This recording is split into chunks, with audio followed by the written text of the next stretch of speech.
ছাত্র বিক্ষোভের নামে ধর্মতলায় ধুন্ধুমার কাণ্ডে গ্রেফতার করা হয়েছে 14 জনকে। আমহা স্ট্রিট থেকে গ্রেফতার আরশাদ আলী ওরফে সাজিদ। অন্ডাল থেকে পাকড়াও মোহাম্মদ আফরোজ। গ্রেফতার করেয়ার শাহবাজ খান। ধৃত রাজাবাগানের মোহাম্মদ সালমান হোসেন। ধর্মতলায় ধুন্ধুমার কাণ্ডে পুলিশের জালে ভাঙড়ের মোহাম্মদ জহির উদ্দিন মাল। গ্রেফতার ইরফান খুরশেদ। জোড়াসাঁকোর বাসিন্দা গ্রেফতার মোহাম্মদ মুইনুদ্দিন। তিলজলার বাসিন্দা পাকড়াও মোহাম্মদ আলমগীর।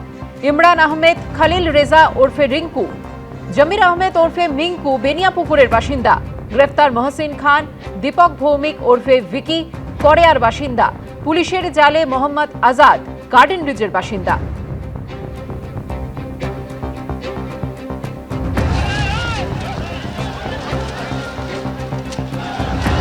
আমার তো মনে হয় যে গুন্ডা দমন যে আইন, সেই আইনে একে তো গ্রেপ্তার করা উচিত। গ্রেপ্তার হয়েছে, এর পরবর্তী পদক্ষেপে প্রয়োজনে বিধায়ককে ডেকে জিজ্ঞাসাবাদ করা উচিত যে তার কোনো এর মধ্যে উদ্দেশ্য প্রণোদিতভাবে সে কোনো কাজ করেছে কিনা।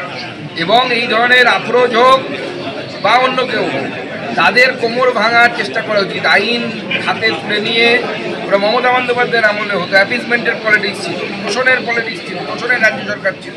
এই রাজ্য সরকারের আমলে হবে না। মিছিলে গুন্ডামি নিয়ে কড়া বার্তা দিলেন মুখ্যমন্ত্রী শুভেন্দু অধিকারী। ধর্মতলার ধুন্ধুমার কাণ্ডে 7টি মামলা হয়েছে। গুন্ডা দমন আইন মামলায় গ্রেফতার করা হয়েছে 14 জনকে।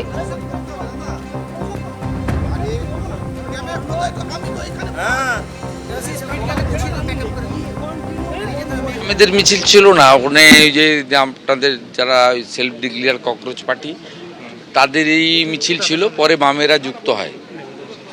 তা আমি ধন্যবাদ জানাবো পশ্চিমবঙ্গে যারা এই নিট আন্দোলনের পার্ট ছিল, তারা এই ঘটনায় একেবারেই যুক্ত নয়। আমরা ভালো করে দেখেছি এবং তারা সোশ্যাল মিডিয়াতেও দিয়েছে যে সাংবাদিকদের উপরে বর্বরচিত আক্রমণ এবং এই ধরনের ঘটনার সঙ্গে যারা যুক্ত তাদের দায়িত্ব তারা নিচ্ছে না। তারা সোশ্যাল মিডিয়াতেও দিয়েছে, আমাকে কলকাতা পুলিশের সিপি সব পাঠিয়েছে, দেখেছি আমি। এই শক্তিটা কমপ্লিটলি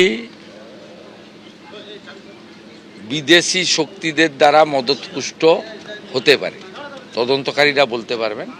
কিন্তু যেভাবে সংবাদ মাধ্যমের কর্মীদেরকে মেরেছে, রক্তপাত করেছে এবং প্রাণঘাতীর চেষ্টা করেছে, তার বিরুদ্ধে ব্যবস্থা 7টা মামলা হয়েছে।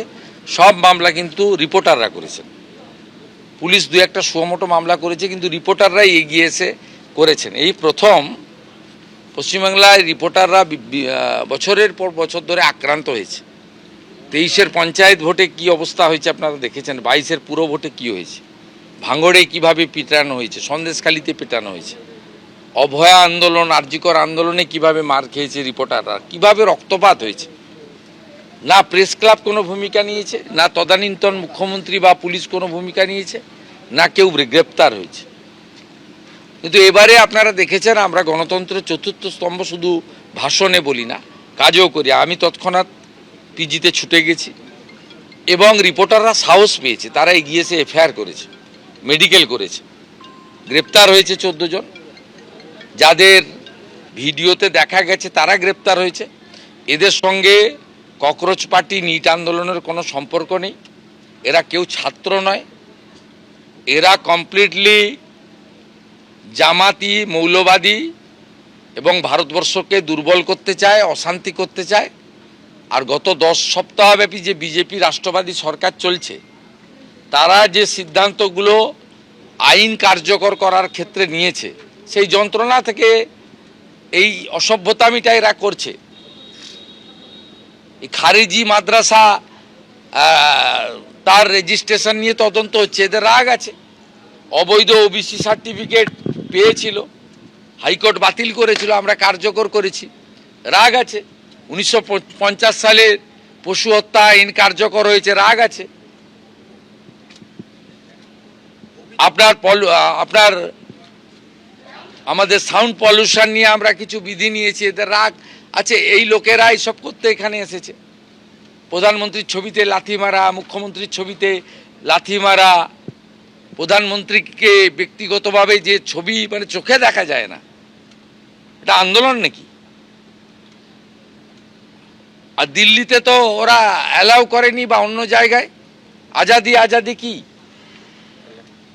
এবং কেউ কেউ তো ন্যাশনাল ফ্ল্যাগটাই ধরতে জানে না, উল্টো দিকে ধরে রেখেছিল।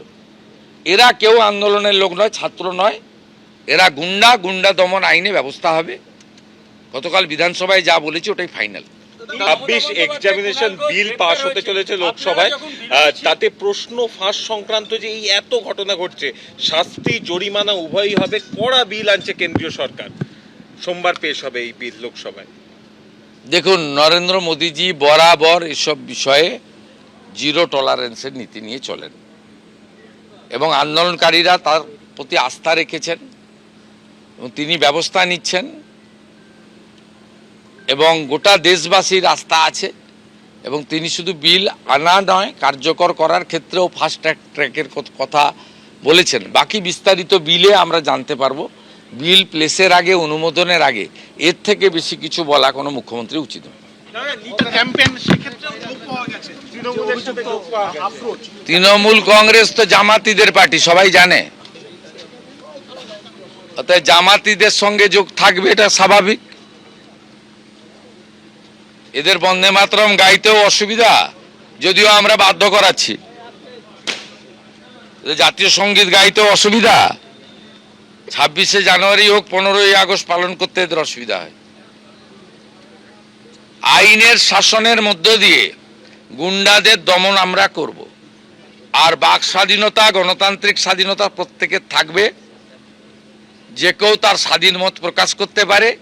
সরকারি সব স্তরে কথাবার্তা বলা, আলোচনা করার সুযোগ আছে।